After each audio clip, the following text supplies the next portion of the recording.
Esses dias eu tive a oportunidade de pregar na minha igreja e aí eu falei sobre fé. E aí lá falando sobre fé, eu lembrei de um vídeo que eu tinha recebido de uma amiga uns dias antes que falava sobre atos de fé, sobre atos proféticos, esse tipo de coisa.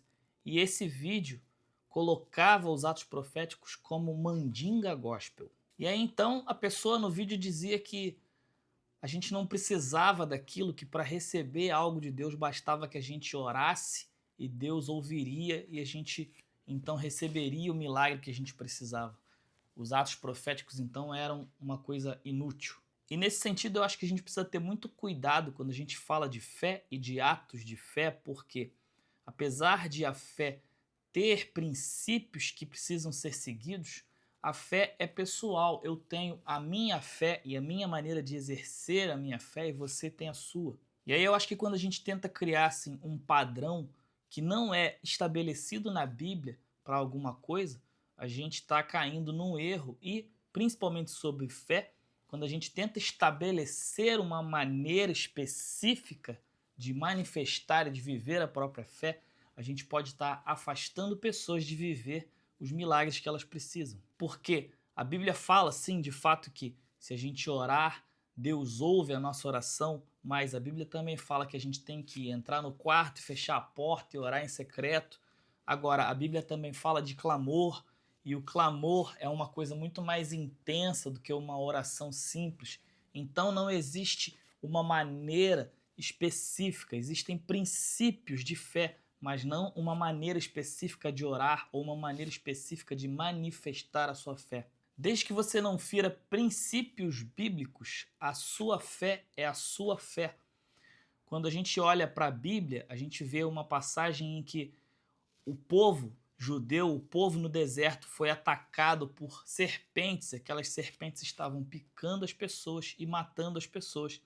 Até que Moisés ergue uma haste com uma serpente de bronze e diz que aquele que fosse picado e que olhasse para aquela serpente colocada naquela haste não morreria. Então, nesse momento, a pessoa que olhasse para aquela serpente de bronze poderia ser indagada por alguém dizendo assim: não, basta que você ore. Mas, avançando um pouco, a gente vê a história de Eliseu e de Naamã, onde Eliseu mandou que Naamã fosse até o rio e mergulhasse 7 vezes para que ele fosse curado da lepra. Eu imagino Eliseu entrando por uma igreja e uma pessoa olhando para Eliseu e dizendo: ia lá, aquele ali é um cara que faz mandinga gospel. Outro dia ele mandou um cara mergulhar 7 vezes no rio para ser curado. Não bastava orar. Avançando um pouco mais, agora saindo do Antigo Testamento, a gente vê a mulher do fluxo de sangue que determinou dentro dela que se ela tocasse no talite de Jesus, se ela tocasse as vestes de Jesus, ela seria curada, e assim aconteceu com ela. E quando a gente fala especificamente da mulher do fluxo de sangue, Jesus disse: quem me tocou, porque de mim saiu virtude. Então a gente vê que a atitude de fé daquela mulher retirou virtude de Deus, retirou virtude de Jesus. Então, a cura dela foi a partir da fé. Foi a fé que curou, mas a fé dela precisava de um elemento para que ela, dentro dela, criasse esse movimento de fé que causou o milagre dela. Agora, avançando na Bíblia, a gente vê Jesus curando um cego de nascença. Quando Jesus cura esse cego, Jesus pega terra e saliva, mistura, coloca nos olhos daquele homem e diz para aquele homem: agora vai, lave-se no tanque de Siloé e então você será curado. Aquele homem teve que sair dali, ele teve que ter terra e saliva passada no seu rosto, teve que sair dali, lavar o seu rosto lá no tanque de Siloé, para depois ele receber a cura. Ele poderia ter recebido a cura ali, exatamente naquele momento, mas por alguma razão Jesus o instruiu a fazer da maneira que foi feito. E aí ele recebeu a cura.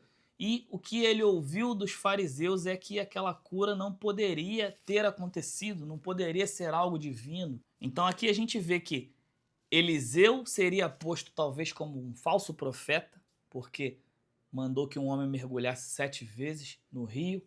A gente vê que a mulher do fluxo de sangue provavelmente seria indagada, alguém olharia para ela e diria assim: que é isso, mulher? Que história é essa de querer tocar no manto para ser curada? Você não precisa disso, é só orar, para com isso.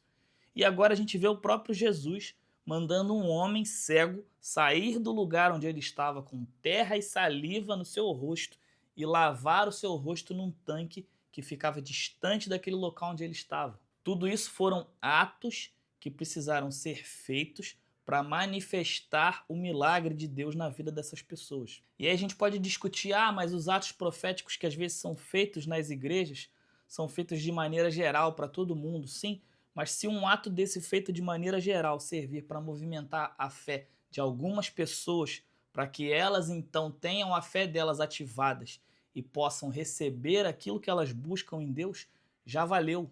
Agora, o ponto é, quando a gente determina que a fé deve ser manifesta, que a fé deve ser buscada de uma maneira específica, a gente pode estar colocando a mulher do fluxo de sangue mais distante do seu milagre. E a gente vê aqui especificamente no milagre que Jesus fez, que depois que ele fez aquele milagre, depois que ele operou o milagre naquele cego de nascença, ele ministrou as pessoas que estavam ali próximo, e vamos ver o que ele falou. Quando Jesus soube do sucedido, ou seja, soube depois que ele foi indagado e foi expulso da sinagoga, Jesus disse ao homem: crês no Filho do Homem?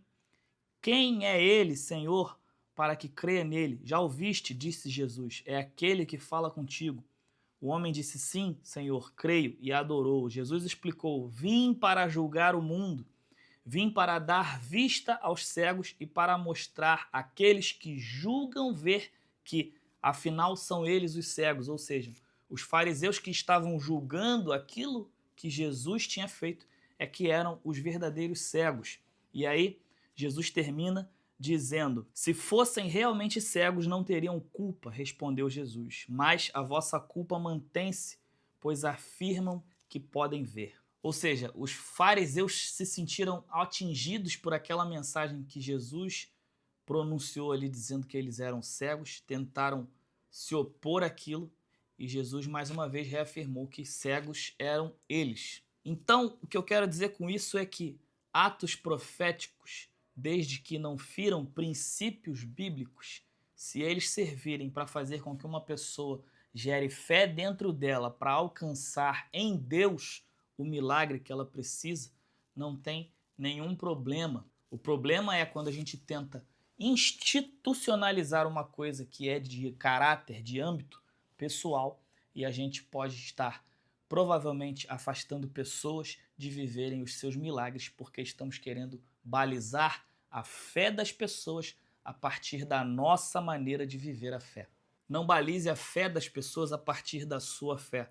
Você pode estar afastando pessoas de viver aquilo que Deus tem para elas.